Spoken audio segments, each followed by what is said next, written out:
When I picked this hoof up, I knew exactly where that problem was. But what I could not foresee was the damage underneath. Welcome back to Nate the Hoof Guy. When we look at it from this angle, it's no wonder why. Look at how much deeper that inside claw is, the one on the left. That is where all that pressure is being applied, so it makes sense that that's where the problem's going to be. So first things first, let's get this all balanced back out, and then we'll tackle that problem.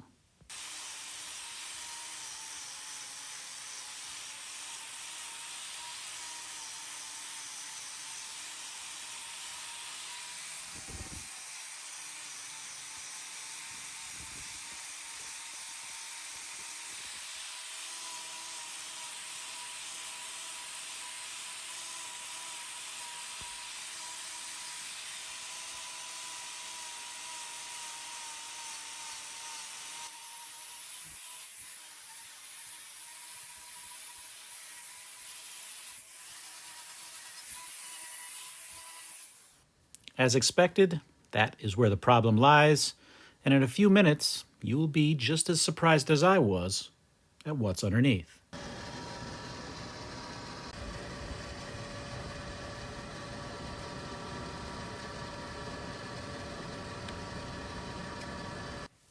That little mark looks pretty innocuous at this point, doesn't it?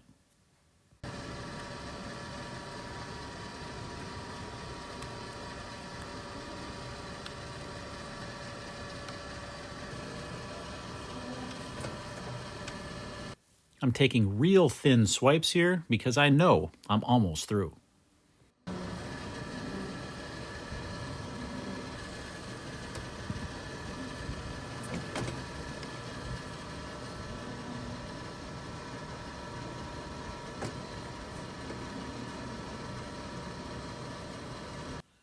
You ready for the unveil?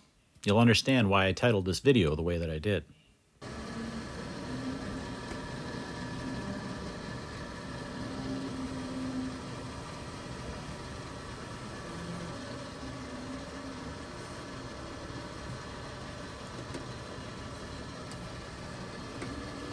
You'll notice as I make these next few cuts, how that tip of that knife, how that lifts that hoof horn up as I make these cuts. It keeps the cutting surface away from that lesion itself.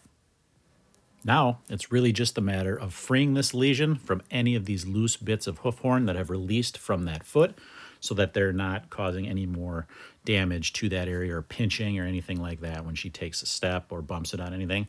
If we remove all of that loose horn, then that corium there can start to heal again and produce a nice hard outer layer that she can walk on and not cause her any discomfort in the process.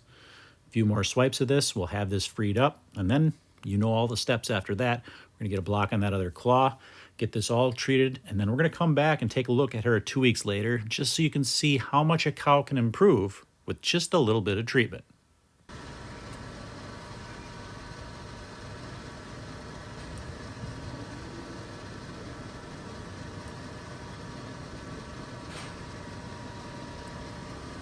We'll zoom in here and give you one last good look at this before we get this first trim all buttoned up.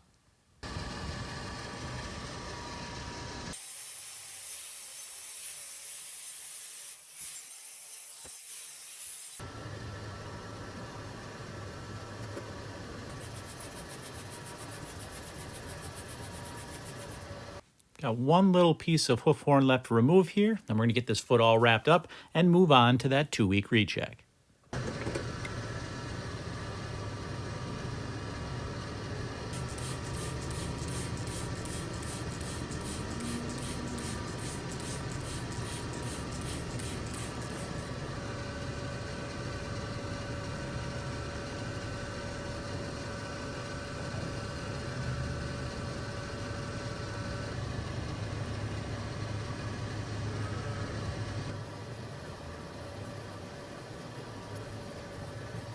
So here we are, exactly 2 weeks later. Now, what were you thinking you were going to find? What I thought I was going to find was some healing, but I was thinking we'd have a long ways to go with this one yet, just because of how much trauma was in that area. If we zoom in here, you can see it's actually looking quite good. It looks like it's completely covered over at this point. We're going to do some more trimming here to make sure, but it healed much better than I thought it would. So why did I leave both the heel and the toe triangle higher during that first trim? It was to protect that lesion in case this block were to come off. If it did, we've got that area to protect that, and because I've got that block on that other claw, it's elevated already anyway, so there's not any pressure being applied to that claw. But if that block were to come off, well then we've got that area that's a little bit higher to keep her from walking on that lesion itself. We'd hate to have a block come off inadvertently and then have that area go completely untreated or unprotected for 2 weeks until I were to get back. That cow would be in severe pain in that case. So what this is simply an insurance policy. That block will elevate that claw, and that extra hoof on either spot will keep that area protected if the block were to fail. Now we can clean that all away safely and easily without any problems whatsoever.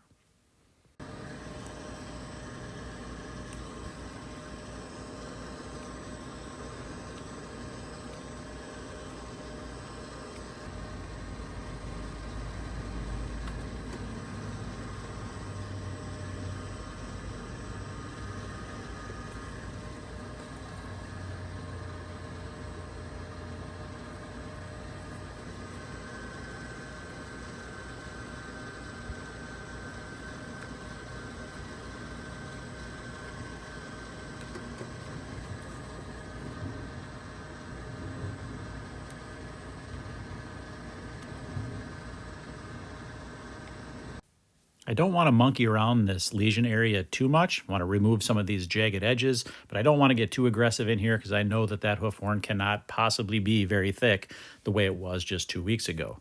You can see here, it's very thin layer of hoof horn. As we get this cleaned up, you'll be able to tell it's creating new hoof horn there, but it's not of the highest quality yet. It's still in that healing phase, but it is hoof horn nonetheless.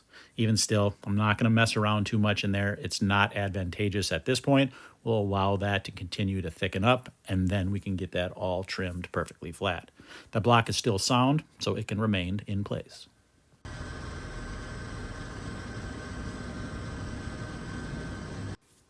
We'll zoom in real close here and you'll be able to see that new hoof horn that's in place. It's actually still red in appearance, almost looks like a lesion itself, but that's actually very fine layers of hoof horn. You can see around the edges how it's kind of that pink color. That's what that looked like when it first started as well.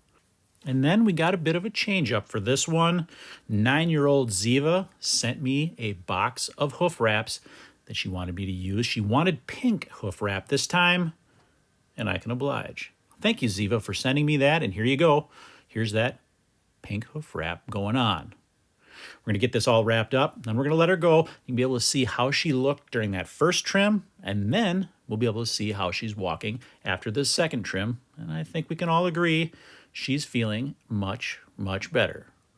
As always, guys, thanks for watching, and we will see you all on the next one.